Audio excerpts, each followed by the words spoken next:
The Shelby County Sheriff's Office released new details after 12 people died in its custody this year. That's more than last year, and it's raising new questions about medical care, staffing, and conditions inside the jail.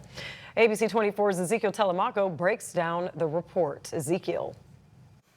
Pepper, the Sheriff's Office says that there's no single cause behind these deaths and that many people enter the jail with serious, untreated health issues. But after a dozen lives were lost this year, county leaders are taking a closer look at how medical care is delivered inside 201 Poplar and what changes could make the facility safer.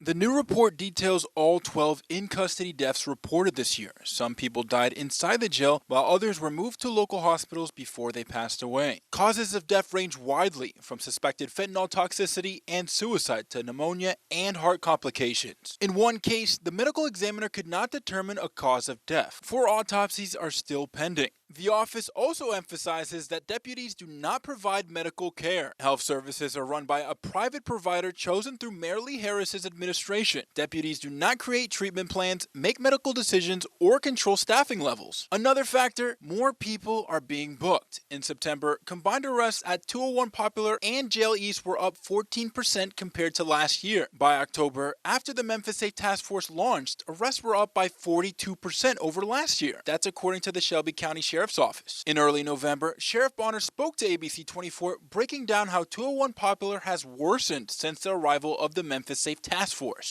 The jail is really in horrific shape right now. The Sheriff's Office says that surge is straining staff, space, and medical resources. They argue a new building could improve medical capacity and help prevent future deaths, though any plan would require funding and approval from county leaders. Other advocates in Memphis have stressed that these deaths at 201 Poplar are not just because of overcrowding. Josh Spickler, the executive director of nonprofit Just City, told ABC 24 in late September that while a new building is needed, management is also responsible for the issues at 201. You can't walk by the jail at 201 Poplar and not notice that it needs to be replaced, that it is an old building that has outlived its usefulness. It's dangerous to have people in that jail for a lot of reasons. But the things that are killing people in that jail are not the building falling down on them, right? These are management problems. The Sheriff's Office says it remains committed to releasing information on any in-custody death and points out that many of the medical issues leading to these incidents began long before anyone arrived at 201 Poplar.